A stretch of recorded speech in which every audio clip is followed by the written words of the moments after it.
Hey everybody, Patrick here again, and I promise this isn't going to become a normal thing at the beginning of every podcast. I have to apologize for the editing and everything with this one. I made a colossal announcement at the very beginning. My wife and I are expecting a child, and I'm going to be a father.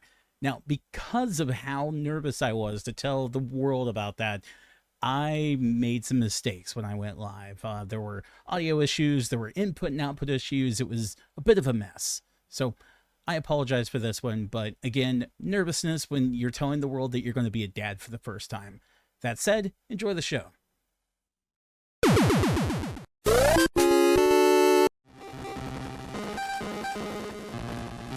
Loading complete.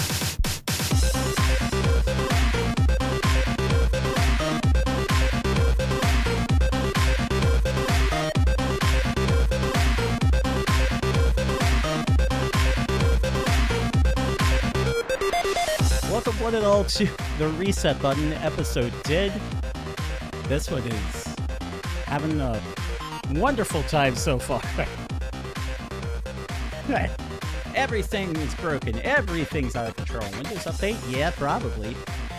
Probably. No, everything's a little nuts. This is episode 10 of the Reset Button, titled Thank You, Charles. Of course, we're going to be talking a whole bunch about Charles Martinet and the legacy that he has left in the games world. But before we get into that too much, I promised everyone that we were going to have a big update, a massive update that is going to talk about pretty much the future of streaming, the future of what we're doing right here, the future of anything that I'm going to be able to do in the future. So did I sell Reset Press? No, I did not sell Reset Press. Is Tanner coming back and he's going to start telling me what to do? No.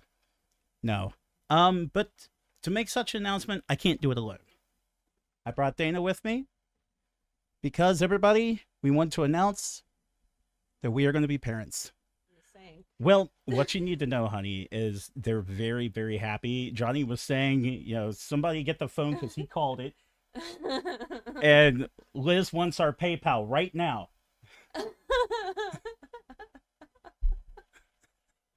So, yeah, here's something else that we could share here. We actually got this August 31st, so it's confirmed.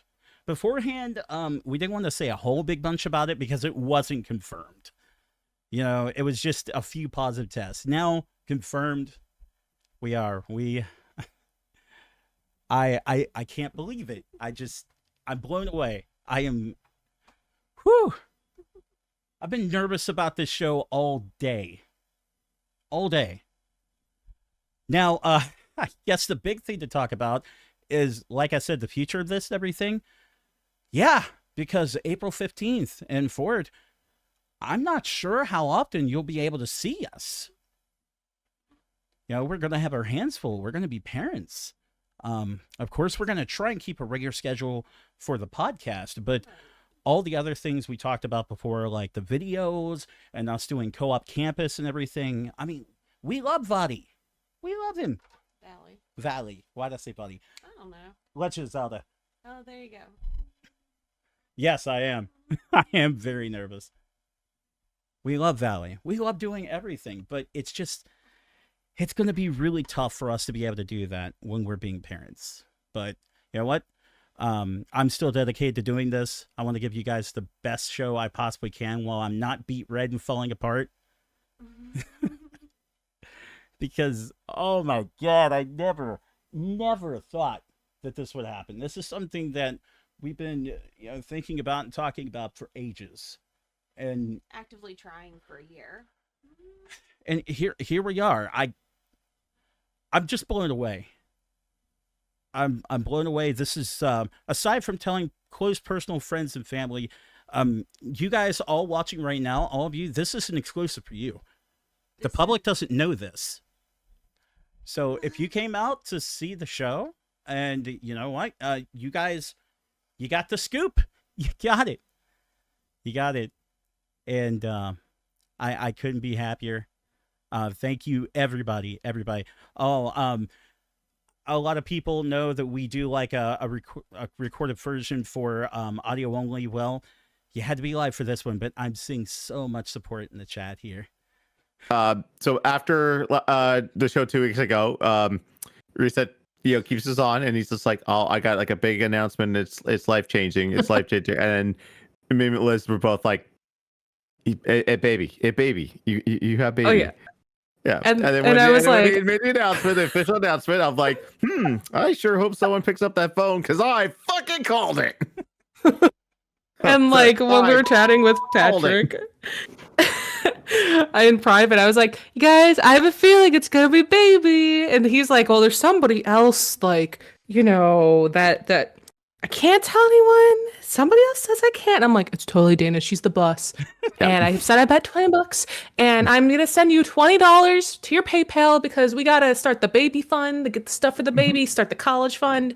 Like I called it, and Patrick got all stiff, like, "It's not a baby. Nope. Oh, No. It was so cute. What was it? Adam Sandler and Big Daddy. Like he kept guessing everything. It was just like, "Oh my god, are you gonna propose?" Yeah, actually I am. It's like you ruined everything. No, again, congratulations, guys. We're super happy It's for so you. exciting. Congratulations. I will say, for mini reset, because we have mini plus, we're gonna have mini reset. Invest in more pop filters, because if you're gonna have that baby on stream, they're gonna go like just go right for that. Could we have a baby shower like episode? Please? Baby shower episode? I'll send you a present. I want to make you a present. Liz wants to make you a present. Okay. Well, it's for the You baby. heard it? You heard it. She says, go for it. Just Yeah, I saw on the photo, the photo you guys took, it says like player 1, player 2, and player 3 insert coin or whatever. And you've got the Fisher Price controller. You guys are doing it smart already. Do you have the Fisher Price Game Boy? Yes. And do you have the Fisher Price Switch? This Fisher Price Switch? There is a Fisher Price Switch. On What? Our save list. Oh, apparently we There you have it go. on our list. There you go. I've just been informed it's on our list. I'm pretty sure Fisher Price makes baby's first boombox. I'm pretty sure there's one. I've seen one of those around. But yeah, no, the controller, the controller and the Game Boy, I bought those for my niece when she was born. They're perfect little noisemakers. You stick them in or they just hit the buttons, and it's a good time. so cute. Yeah. It's better than unplugging the controller. Just give them like something that's like the game. I typed in Fisher Price Gamer. Yeah, there's the smartphone. There's the Game Boy. There's a laptop. There's a TV remote. And there's one that is shaped like the Boomerang PS3 controller with Really? a screen on top of it. Yeah. I'm going to be It's spending so much money on toys. It says Littlest Gamer Tummy Wedge Sensory Tummy Time Baby Toy for birth and up. Aw. There's like a bunch of like cute. buttons and doodads on there.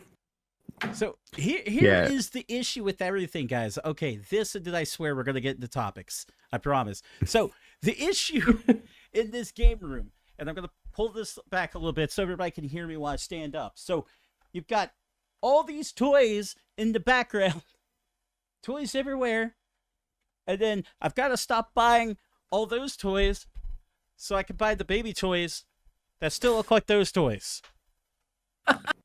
What is Yeah, happening? that's what I was about to say, because I'll let you know, full transparency, I'm kind of considering offshooting my amiibos. And I thought of you first, but then when this announcement came up, I was like, he's probably not going to be buying these. Yeah. And let's be clear, it was the wife. I'm like, I should probably look for another buyer. No, But I mean, if she's still cool with that, like, I'm not gonna give you eBay prices. Obviously, I'm gonna give you bro prices. But yeah, That's something we can talk about. Maybe I was going to say maybe down the road. In the interim, like a lot of people I've been talking with, one of the people, just to throw this out here before we get into the topics and everything, the person who had the Metroid Prime Trilogy Steelbook was Woody. Woody, just go ahead and sell the thing, man. I tap out. I got to roll and do other things. I just yeah, obviously. Yeah. It's okay. Do I want that? Oh, I want that. Is that reasonable? No, it's insane. Yeah. We got to roll. Yeah. All right. I guess we'll go ahead and start this, and we'll edit it with part 2 with this. How are we even gonna? Oh, I know. I'll handle it this way.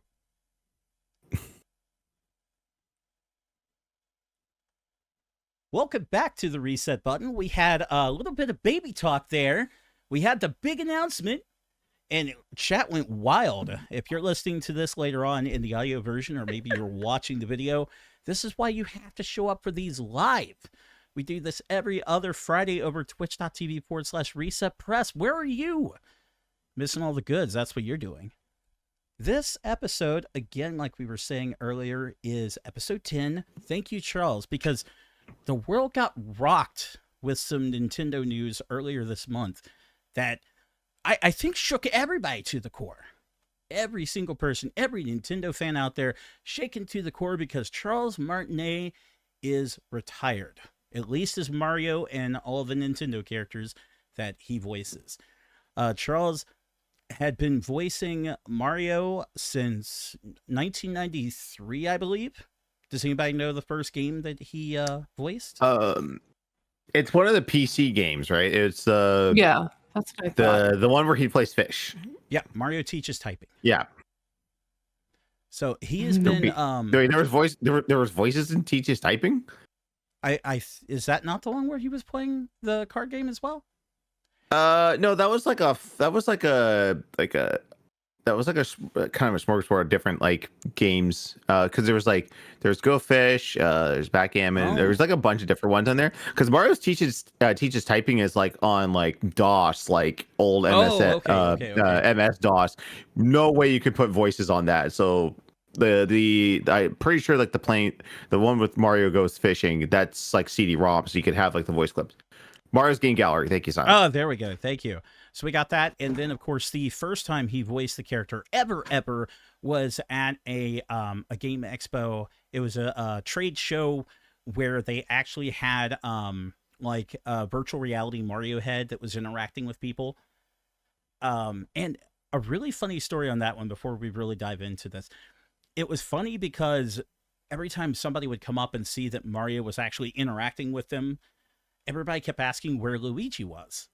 And Charles Martinet said he came up with the voice for Luigi on the spot because it was the only voice he could do while keeping his lips completely still. Because you can't just talk out of the side of your mouth because it would detect that and show that Mario is moving his mouth. So that's how he came up with the Luigi voice, according to him. According to a very famous story. But so weird. This news rocked just about everybody to the core, because I think one of the main reasons why it just shocked me and really ruffled me the wrong way is Charles Martinet has been on record multiple times saying that he wanted to voice Mario until he died. Those were his exact words, that he wanted to continue voicing Mario until he physically couldn't anymore, until he was off this mortal plane. That is what he wanted to do. So, if Nintendo wanted to tell me that this was a mutual decision and it was part of his idea, I would say I don't believe you for 2 seconds. The man has been on record saying that this was his passion, that he loved the character, that he always wanted to do this, and then all of a sudden, this happens. So I'm not sure. On one I think it might have hand, just been. Sorry, go ahead. Oh yeah, well, I was gonna say on one hand, like I'm not surprised because like he is an older gentleman, and he's definitely like at retirement age. I think he's past. I don't know exactly how old he is. But like given what you're saying, Patrick, where if he's like ride or die, I'm Mario for life, that's a little sus. And is that why people are shook? Because I just think of it like, yeah, naturally he's gonna retire at a point. I don't know. According to Google, Charles Martinet is 67 years old. Yeah, he's in retirement age. Yeah, I mean it's good to like retire, like not necessarily while you're on top, but like before health actually does catch up, because like you never know, something could come up and then it's gone. Like I was watching because Archer's ready to do their final season on FX, and remember that Jessica Lange, who voices Mallory, passed away a few years back. But they actually, I was thinking like, wait, did they give her an out at all in the show? And actually, she did get an out. Like her character just runs off with her husband. She did pass away in the show. Yeah. Or something. No. She didn't. From what I saw, she didn't pass away in the show. She just like up and left, like just retired, just left everything to Archer and I think Lana. I gotta go back and watch the old seasons there. I kind of felt back out there, but it dawned on me like when she passed, it's like, oh, that's a major character. Like you're not gonna be able to replace her. So how do they write her off? It was in the middle of a season or something like that. And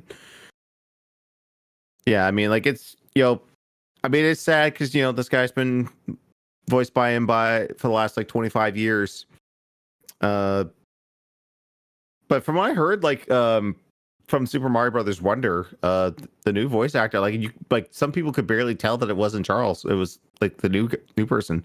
I don't even know who the new person is. I don't either. I think that's part of their strategy. Yeah. Are they going to keep this person anonymous, do you think? So far, he has been. I don't know if they can keep him completely anonymous in North America, but in Europe they're going to have to credit him. That's European laws, so they will have to say who the guy is. They don't have to go on a media tour and put him on a pedestal or anything like that. But by European law, they will have to state who the new voice actor is. And I'm wondering if they're gonna like rotate voice actors or hold like additional auditions for Mario. I'm like curious if it's something where it's like, okay, we're gonna pass the torch here to the next generation, to the next person. That's another question that I have. I guess we'll have to wait and see there, because like, I mean, that's a huge mantle to take over. Yeah, it's big. Yeah, it's big stuff.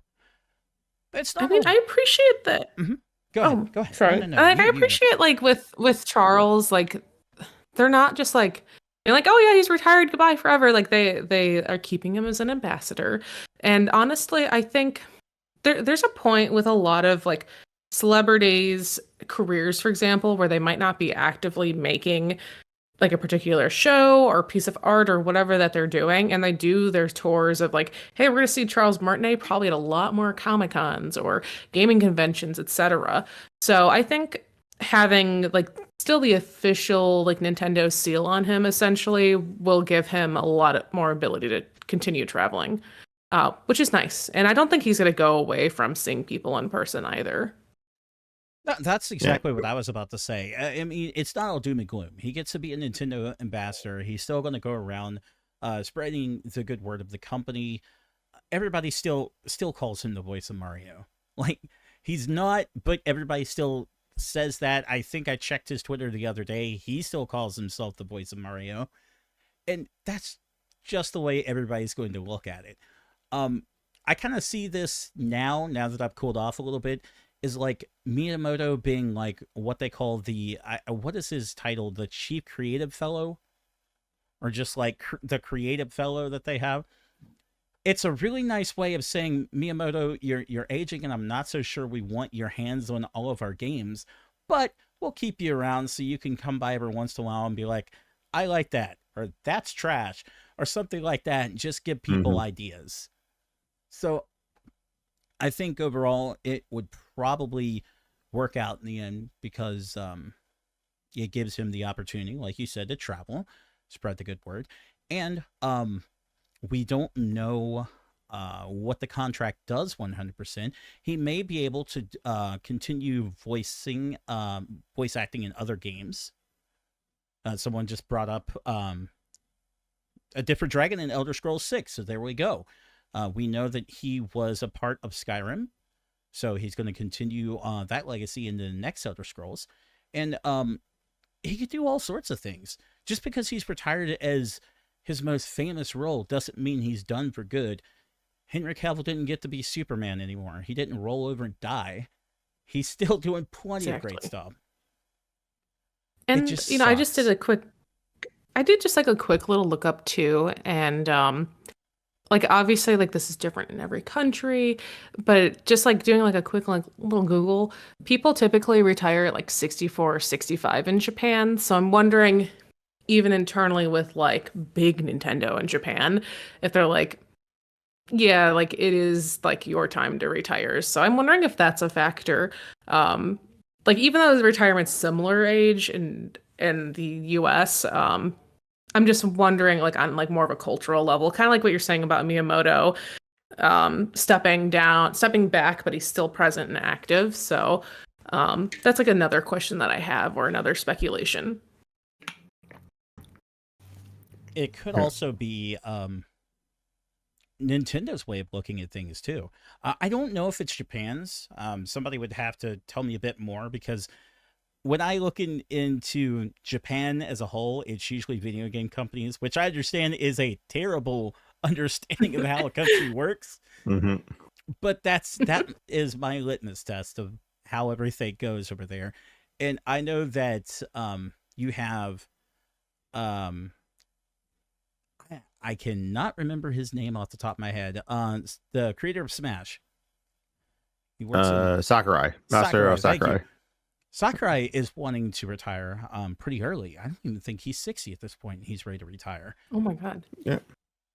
You had Iwata, who tried to keep pressing on, and I'm not saying that he should have retired. How could you know that your cancer is going to come back and just eat you alive? But I'm sure he would have preferred to just retire in his last few years and just enjoy himself. But and hold on, shout out, Hideo Kojima just turned 60 in the last couple of weeks. So shout out to a legend who is nearing retirement age, but he's kind of like the boss of his own thing. So I'm wondering, if he's going to keep going and going past 65. And also Swery, I think he turned 50 this year. We got like really big game devs that have a lot of control, and the companies that they work with, they're aging men, and I don't know. I feel like I don't see either of those guys stopping anytime soon. I feel like they would keep making games until they die, like for real. Yeah, and I was just thinking about that too, because someone brought up, it was like, when you think about yourself in your 20s and 30s, and you're just like, God, I really haven't done anything. I'm thinking now of Charles Martinet, and to another aspect, Peter Cullen, the voice of Optimus Prime. Like, they didn't hit their strides until they were in their 40s. Like, I'm hitting, I'm 40 now. Like I could hit my stride on something. That really, like, I was like, I could, maybe voice something. Like 40, like you're still young and energetic, but you also have like that wisdom, and it makes me think of like when I feel bad, like I just turned 30 yesterday. I'm like, oh, I'm so behind. Like I do that like little crybaby thing, and honestly, Cody reminds me. He's like, well, Harrison Ford became the spectacular Hollywood actor when he was like 40, and I was like, oh, I think about that, and I'm like, dude, this guy is still making movies, and he's in his 80s. Like, he's had a great career in his like middle age up. So, something to think about if you ever feel kind of like behind. Wasn't he 41 when he became Indiana Jones? Yeah. I think it was in his 30s. I think it was something like that. Or yeah, late something like 30s, that. something. Or like, yeah, or like he was maybe like 38 or 39. I mean, like whatever, it's close enough. Point is, you can hit your stride around that time. I mean, look at Johnny and me. Look at this. Okay, Look at Johnny here. Yeah. You just turned 40 recently. I Bro, did. welcome to the club. Look at this fine specimen here. This fine 40-year-old specimen that is coming to you via the internet with this fine voice that I finally got back. So it's not the end. It's not the end when you get to that age. You can still go forward, still do great things. And I still personally believe that Charles could have done great things if he would have continued. But honestly, if they come to you with a retirement package like that, a retirement package that includes, hey, we're still going to pay you, we're still going to fly you places, and you're just going to go meet people and make them happy. That's your new job. You just go see people and you make them happy. That's a great job. Yeah. Like, seriously? That's awesome. And we're just gonna give this other guy all the wahoos, and here we go. Like, yeah. or like we could just like you probably said you probably have a lot of woohoos, wahoos. We could just recycle those until the end of time. Oh, they totally then do. that gets into the Who gets paid? murky who gets paid, and that gets into royalties the and stuff. AI and what was generated, who gets the cut. And it's just a similar subject. I don't know if you guys have ever watched on YouTube, and I totally recommend everyone listening to look up this channel if you're super into Nintendo voice acting in particular. But there's a channel called Thomas Game Docs that does really, really cool, like 10 to 15 minute, like quick little documentary subjects about a lot of Nintendo acting. He has a lot of videos that are like, why does Princess Daisy sound different than she did 20 years ago? And then he goes into this weird back dive of like, here are the actors and where they came from and why and who they switched the voices with over time and the mood for the game. And he has a really good comprehensive like little essays about music and a lot of voice acting. So you guys could really learn a lot, and I highly recommend it. I think I've actually seen some of that guy's YouTube videos since you mentioned him. No, they're good. Yeah, because through him I learned that the original Princess Peach voice in Super Mario 64 was just like one of the people at Nintendo of America that was just working, and they were just like, hey, do you want to voice Peach? And she was like, no, I don't. They were like, oh, come on, you could do it. You'd be great. So she did end up doing it and became obviously the fan favorite for voicing Peach because she was the first. They changed the voice tremendously over time to make it what it is today. But even in like some DS releases of some of the like Mario sports titles, they asked her to come back and do new voicing just to please the fans of that era. So that's so cool. Pretty cool. That's pretty cool. And let's jump into Wonder real quick because Johnny, you said that you can barely tell the difference between the new guy and Martinet, and I gotta be honest, same, because nobody be checking my Twitter. I didn't even know myself. Nobody be checking my Twitter. I was one of the people that was calling it a conspiracy when everybody kept saying that's not Charles Martinet. I was calling people conspiracy theorists. People are so good at mimicking just so many famous voices that I've heard clips, like Mario aside, I've heard so many clips of people doing their impersonations, and sometimes I can't even tell that it's like not the actor or that person that they're imitating. So Mario's just so iconic, and there's not a lot of characters that sound like Mario if they aren't a copycat. Let's just put it that way. But I think it's just something like everybody I know that's like an amateur or studying voice actor, everyone has a Mario voice and it sounds pretty good. So they probably just chose one of the best, I'm guessing. Everybody's got a Mario voice, but my first question when it comes to something like this, my first big question is, what do they do about a Luigi voice? Because if you tell me that Luigi's Mansion 3 was the last one, I don't believe you. What do they do with that now? Because I think Charles is done with all characters, not just Mario.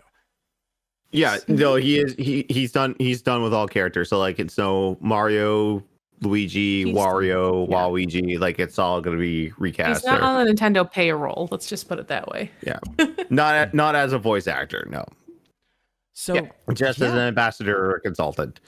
it's just That'll be interesting. what do you do at that point? Because we hear the current guy that's doing Wonder, and he's doing fine. Have no concerns there, no issues. But you're going to have another Luigi's Mansion. You're going to need new recording sessions. At least I would imagine. I don't think Charles has done enough to recycle forever in like a Luigi's Mansion 4. So, As far as I know, the next one is just going to be Dark Mirror, or not Dark Mirror, Dark Moon. They're doing a remake of that for the upgrade, Switch, right? Yeah, they're doing an upgrade of that. So I would think They could probably recycle the assets. Like they probably, Yeah. if they're not using the full sound file on that 3DS cartridge, they probably have like especially like with like forget about games from 20 years ago. I think people learned their lessons of losing data, as we've discussed before. That they're gonna probably leave these raw audio files, and they do get a lot of the Mario assets are reused between like a generation of games. So I don't know. It's a possibility. If they bring back certain sounds, you know, I don't know. and I guess here's another good question too. Has this been, I guess, the least destructive change of a voice actor when it comes to video games that we could think of on like a major scale? Because the example I'm going to use that is destructive as all get out is recasting Solid Snake. Even though, spoilers, if you play the game, okay. But still, that character was marketed and presented as Solid Snake. And it wasn't David Hayter. Oh my God, the shitstorm. That was that was nuts. That was nuts. Even David Hayter was coming out pissed off. Like the fans were pissed off. David Hayter was pissed off. And it was just the wildest time in Konami because you didn't know who did it. You didn't know if it was a creative choice by Kojima or what. Like if they wanted an aged voice, okay, first off, David Hayter. Okay, it's been like 15 to 20 years when they released that game since him debuting the character. So obviously he is naturally aging with his voice, but he's a voice actor.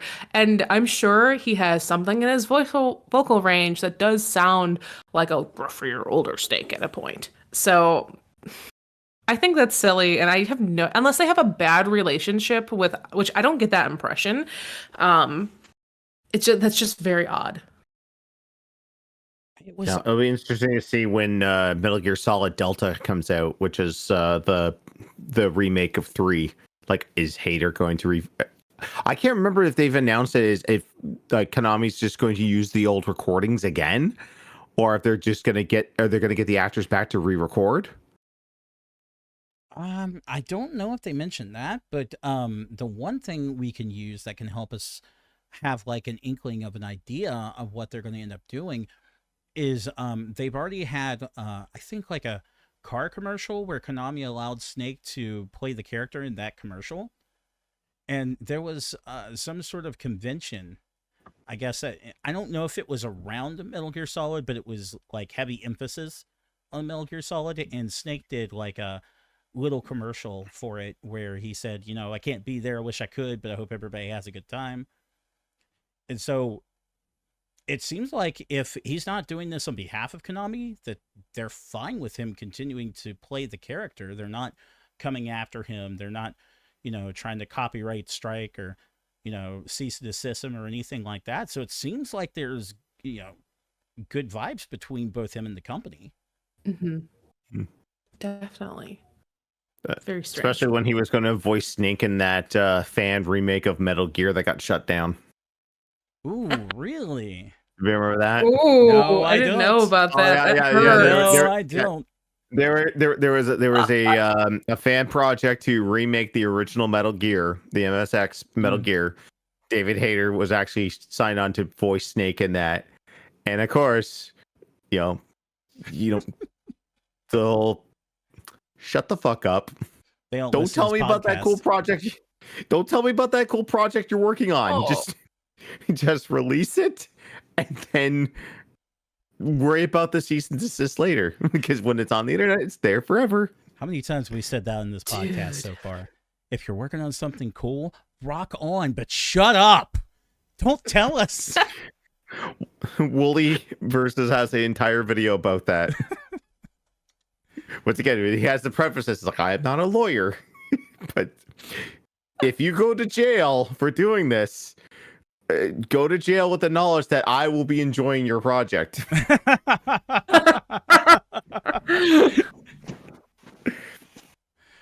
Warbit has it there, AM2R, yeah. But the funny thing with AM2R, sorry to sidetrack, but the funny thing with AM2R is that he kept announcing that he was working on it, and then when he was finished, that's when Nintendo came down with the ban hammer and said, no, you can't. I was like, well, why did you not tell me this like 8 years ago when I announced I was working on this? Well, why are you banning it now? Go like, well, this far. too bad. Should not let us finish it. They were waiting on the final finished it. product. They wanted to see, I bet you they were waiting to see if the guy would actually finish the product and be ready and just be like, no, you can't have a finished product. You can concept all you want. Yeah, because we've got our own version coming out, Samus Returns. Yeah. Oh my god. Yeah, you can concept all you want, no problem. But the moment you want other people to play it, no. Can't have that. Terrible. Nintendo, why can't we just like hire people that like make or remake or demake cool stuff of yours? Why can't we just hire them and let them join the team and just make more money, money, Nintendo, and hire all these talents, please? Yeah, there are people out there because like Miyamoto has always said, like, man, like Mario Brothers 1 was supposed to have Yoshi, and then I play a bunch of ROM hacks of Mario 3 and Yoshi's there and functional. Like people figured that out with your game. Like, hire them. Like, are those? I may have asked you this before, but those ROM hacks, are they like able to work on an NES? Oh yeah, people have made repo carts. The most prolific one I keep telling you about is Mario 3 Mix. That's the one that has the functional Yoshi in there. That one, they've made reproduction carts, and I mean the easiest thing to do would be to just get like a cart that has like an SD slot in it, so just like an EverDrive, and you can run it off that. I know that's something that he said he's wanted to do forever, but it just like, I don't know, maybe everybody got better with programming over time. I don't know how to explain that. I just don't. I'm not a programmer, so I don't know, but I think people just like are more tech savvy, and a lot of young people in particular just have way more time to like mess around and play with programs and codes and all that stuff. So chalk it up to that. Well, we have some additional topics here we're going to get over to, and this is going to come back to dunking on Nintendo some more. Don't worry, we're not done dunking on Nintendo today. But we're going to talk about the price increase by Sony for PlayStation Plus. They recently announced that they are having a price increase. I don't have the article actually pulled up here, but price increase is coming for PlayStation Plus. I assume there's going to be an increase for all different versions that they have. Oh, yeah. And of course, it's like $20 to $40, depending on which tier. Oh, my God. And what country you live in. Oh, yeah. That makes sense. Well, of course, the number one thing that we think of is that, they're going to be pushing competition against Microsoft, who just won a humongous court hearing. Soon enough, you'll be able to hear the old episode all about that. But the big question at hand, at least for me, when we talk about the competition between Sony and Microsoft is, hey, okay, so they're going to charge us more for this PlayStation Plus. I have like the top tier with all of the stuff in it and everything, all of the classic library and everything. I've got that. I also have Game Pass with everything, Game Pass Ultimate.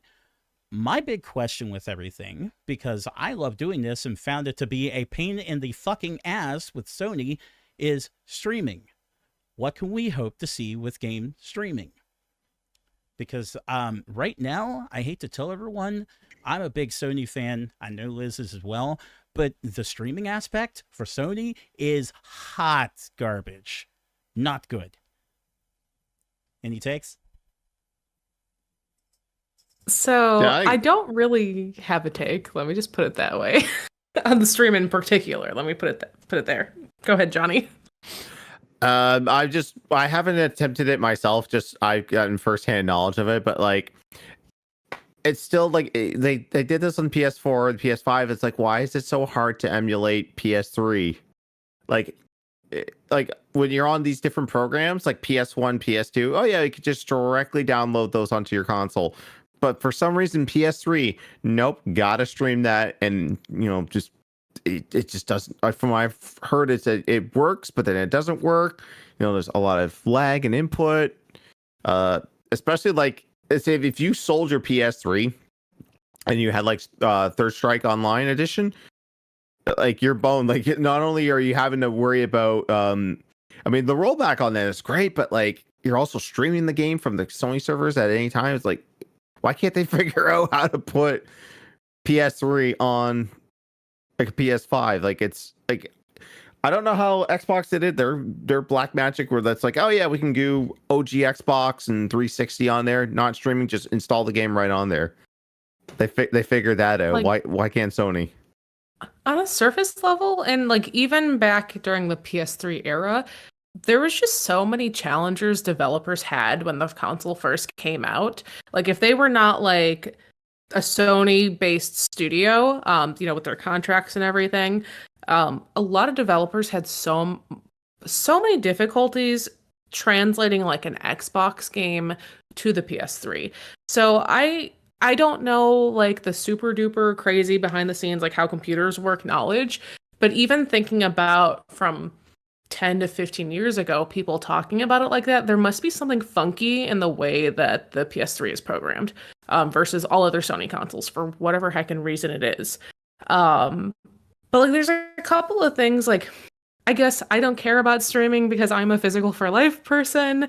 And any chance that I can, I always love buying the HD upgrades or remasters, especially physical first. And if there's not a physical, I will buy it cheaply digitally as a download. So like I could not give a squat about the streaming, but I think it's very good for people that like having every single little ice cream flavor of video games to play anytime they want. But like I'm hardcore dedicated to my games and I do wind up replaying them and I don't want that difficulty. But I do have opinions about these price increases otherwise, based upon this context. Right. I guess to go a little farther into why I'm so upset about the streaming part and with everything else too. One thing, I don't know if a lot of people have looked into it, but they are getting to the point where some PS3 games can actually be downloaded onto the PS5 and played without issue. Can they all do that? No, but some of them. So they're starting to figure it out little bit by bit. But to the point that both of you were making, people may not remember this, but Gabe Newell famously just trashed the PS3, said it was a terrible piece of hardware. Because I think they were trying to get the orange box on the thing, and they were having all sorts of problems and just said, fuck this thing. They were having so many issues and got upset with it. And I mean, this isn't something he said with his buddies. Like, he publicly trashed the PS3 and then had to walk that back later when they released, I think it was Portal 2 on PlayStation systems. Yeah. Oh, he did the walk back like crazy on that one, man. But I love you, Sony. Sorry. I love PS3. I love Sony. Oh, It's good. great. My laundry's done. The big sack of money.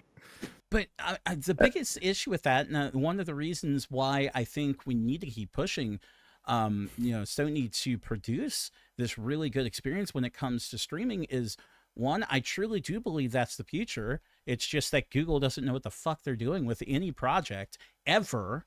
So that's an issue. And two, if they're going to increase the price and say that they're competing with Microsoft, well, Microsoft is in the arena of kicking the ass of everybody when it comes to streaming games. If you're going to talk about competing, then compete. Because right now, I can go wherever I want. Like, work could send me to Alaska, and I could be able to pull up my laptop at the airport and play my Xbox games, no problem. Yet I'm going to have all these fucking issues trying to do the same thing with PlayStation. Why is that?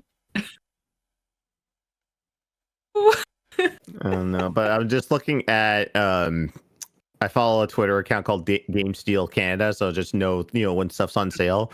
They haven't confirmed it, but like the essential, just the bare bones experience with PlayStation Plus, not confirmed yet, but it's rumored to go up by $40. So an annual subscription for me would be $110.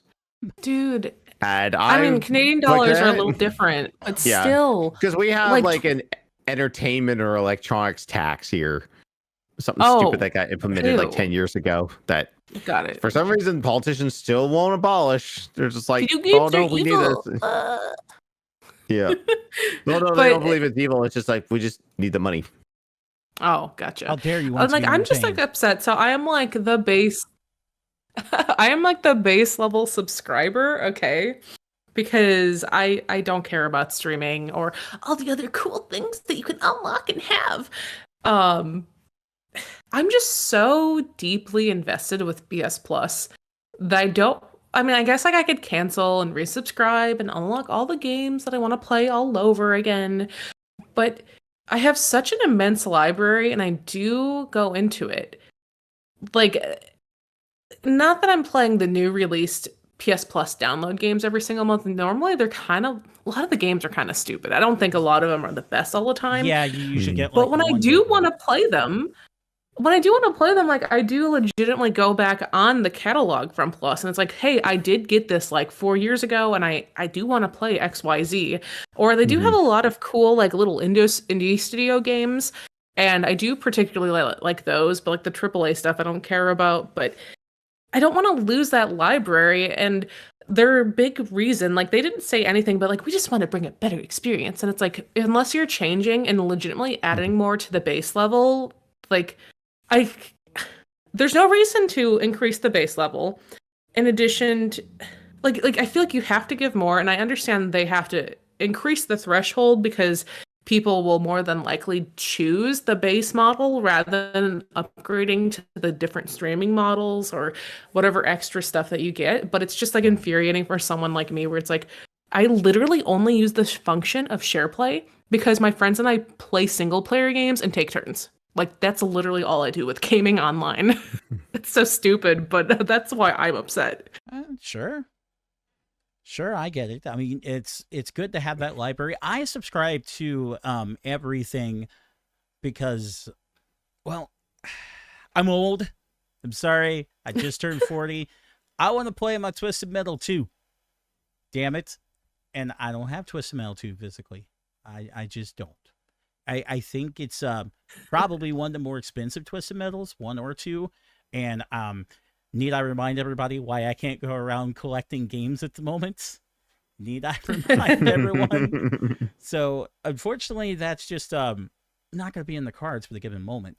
But, so let's go ahead, and I'm going to shift over to one of the reasons why I said I was going to dunk on Nintendo by the time this was over. Don't you worry. Hang in there. So, in the midst of all this, Sony and Microsoft working so super hard to get the new features out. They're increasing their prices with everything.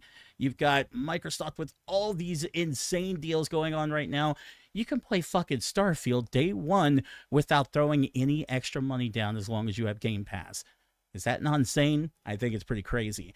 You've got Sony bringing in their vast library from like PS1, PS2, even PS3 era stuff. It's all over the place, and you can pick it up and play it if you have their different subscription services, along with, dare I say, both of them have streaming. Awesome. The hell is Nintendo doing?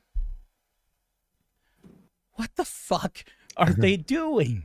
Hold on. This is a related subject to the last. So earlier this summer, I did legitimately cry a little bit because I was like, I'm spending $100. Like, instead of doing multiple Nintendo subscriptions, it's like, I'll spend $100 to get the big Nintendo account and add all my friends. like I don't care because if Cody and I are gonna buy separate, it makes sense just to do the big bundle and like spread the wealth because I love my friends. Mhm. I was crying that I was spending $100 for a year subscription, but honestly, I'm so happy with their old retro catalog, and I do want them to add more and more and more. But like, contrary to what you guys are gonna say, I'm like happy because I have not been subscribed to Nintendo online for like a couple of years because like money and I don't play online much. But like, I can understand where you guys are waiting between stuff and you're tired and you want more. But I'm pleased. I thought I was crying at first, but no, I'm glad. Well, I wouldn't say I'm pleased. There. I wouldn't say I'm pleased. There's a lot left to be desired. Johnny's so upset he left. I know. Well, no, I'm just gonna boot up the Switch here real quick just to kind of see what's on the horizon for this. There's my empty chair. Just looking at the replay right now. Well, and for anybody who doesn't know, if you're ready for this latest update from Nintendo, this thing is gonna slap you silly. It's gonna rock your world. They're bringing. Are you ready for it? Excite Bike 64. Okay, that's what the big Okay. thing about there. I was like, okay. Okay. Woo! Get the streamers I mean, that's out. one of the things that they were announced for. champagne. That was one of the games that they actually announced in D3 last year. I think between that, the last game that they were releasing that they had announced when the Nintendo 64 thing got announced is Mario Party 3. Ooh. Yeah, and as I just boot up my Switch there, yep, there's Excite Bike 64 waiting for me. And I'm just kind of Whoa. looking at the catalog here. I'm like, what is left for Nintendo to release on this? Dude, their Sega catalog On is N64? surprisingly really good. Like, let's be real. They have some good shit on there. What's left for them to release on N64? Banjo Tooie, Yeah.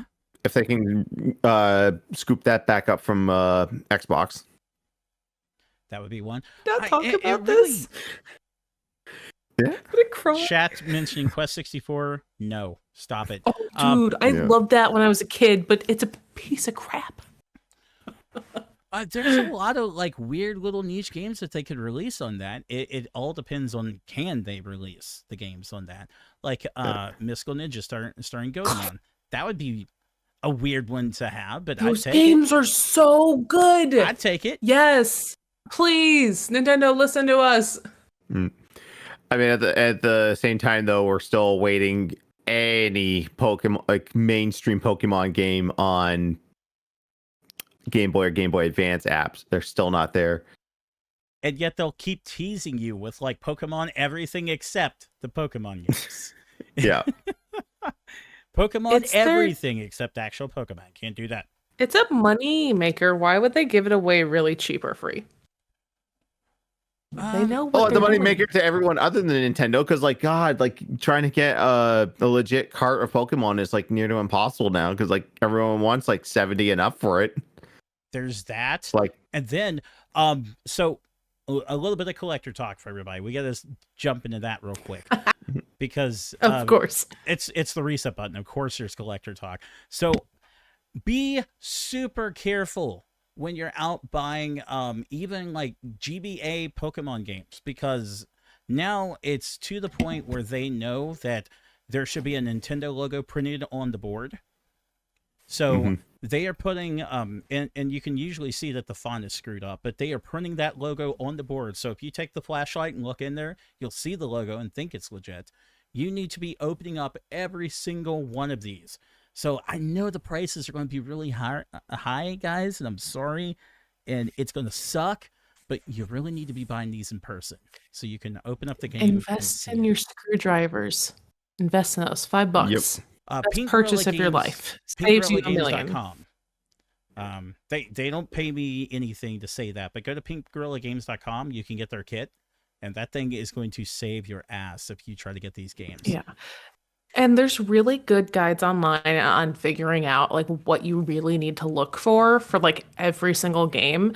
And if there's slight variations with like another run of the title, like there's people that have really good like know-hows if this is original or fake. A fun thing I can think of right before we end this episode have either of you picked up something that was just so unfortunately egregiously fake that you didn't notice right away and just got you later? Oh no. No, actually, no. I've never picked up a game that I felt was like fake or counterfeit. If I can't without open it, like I'm not buying purposely it. getting it. Well, hold Oh, on. yeah. Like I got those like multi carts like all the time. Because I knew what I was buying. So Oh yeah. yeah. I'll show everybody something. If you are watching or actually listening to this later, sorry you weren't here live, so you don't get to check it out. But I'll be right back. I'm going to show somebody something that's just so incredibly unfortunate. Oh no. Honestly, and like even 10 years ago when making duplicate carts like was so super duper obvious, there's people who are like, oh, I got like a Pokemon Ruby. And it's like, bro, that's like the wrong color. Like, what do we do? Why would you buy this? This is It's so like you it's play solid and video I can't see games. through it. Like, It's amazing Yeah, that you were no. saying that. It's amazing that you said Pokemon Ruby because when I got with Data and we put our game collection together because we were eventually going to get married and everything. Of course. So she got a copy of Pokemon Ruby from her grandmother after she was done with it. So I'm going to hold this up and let everybody see this clear as day. What is this? What is this you see? This is a gray card of Pokemon Ruby. This is a gray card of Pokemon Ruby. And we can flip it to the back and we will read Nintendo. Nintondo. Nintendo. It's great. Oh. And I do appreciate people that make it really clear, like that they do make repros nowadays. But also, there's some carts you see out there where it does look like the authentic thing, but that label is too clean. Too clean. Not enough scuffs or little dents or scratches, imperfections. So it's another obvious telltale sign. But I do like that people label it. That's fine. I'm okay with that. Or sometimes with repro logos, you can see that it's actually like pixelated on the edges. Mm-hmm. Go ahead, Johnny. Yeah. While you're getting out there, I was like bringing up the Nintendo announcement trailers about from their Direct in February. It's like when they announced the Game Boy and Game Boy Advance ones, and like they've actually gone through like the Game Boy. They've released all the games they announced for it, plus an extra one like Blaster Master Enemy Below. That was like a surprise out of nowhere. Just try to look at the GBAs here to see what we're missing so far that they announced. I wouldn't imagine there's going to be a lot missing at this point. So I guess what's missing is no Fusion's on there. Kirby and the Amazing Mirror, I think, has not launched yet for the GBA. No. Close the apps there. We're still missing F-Zero, Golden Sun. Golden Sun? Oh, that would be nice. Yeah, that's not on the app yet. And of course, make a lot of people happy. I need my Zero mission. I need my Metroid Zero mission on there. Complete it all. Like basically like continue making the Switch like the ultimate Metroid and Zelda machine. Have everything on there. We're still we need the Link to the Past remake that has 4 swords on there. Yeah. Because you can do 4-player multiplayer. Please. I haven't tested it with the any of the Mario Advance games because technically you could play 4-player Mario Brothers, like the arcade game. That's cool. But then also you could do 4-player Mario Kart. Yeah, so there's a lot the GBA can still get. There is. Like, how about like I can't remember what company owns it, but like one of like the hidden gems of the GBA is Ninja 5-0. It's like a really good like side-scrolling action game, and it's like one of the rarest GBA games because it didn't sell well. And then it was something I saw like just a bunch of YouTubers talking about it, and then of course like I'm watching Game Chasers, and they were talking about it. I was like, oh wow, never heard of this, and that's why no one talks about it. So there's well, I actually found that for you really quick. It was Hudson Soft, who, as we know, became defunct 11 years ago and has been absorbed by Konami. So Konami would have to be the ones to go ahead and agree to do that. Which is Konami a team player these days? I think not. I don't think they have the worst working relationship with Nintendo because they've put the Castlevania games on the NES Classic. Super Castlevania was on the SNES Classic, so it might be possible, maybe. No, they're not team players, you guys. Just get really sad. And chat says so we're never going to see it. Come on, we might. All right, but I think we're gonna go. Oh, go ahead. If you got a final, I was just final gonna say, like, R.I.P. Silent Hill and Silent Hills. Okay, sorry, but I just had to mourn for just like one moment. That's fair. Yeah, and PT. PT especially, yes. I love PT. Oh my God, guys. It could have been something great. It could have, but now it won't. All right, we're going to wrap up this episode of the Reset Button. So again, this was episode 10, titled "Thank You, Charles." Oh. We want to thank Charles Martinet for 30 years of love and fun with Mario. We hope that he loves his new position. No, he's right there in the corner of the screen. He's a happy-looking guy. He's a happy-looking guy. And that's going to wrap it up. Everybody, have a good night.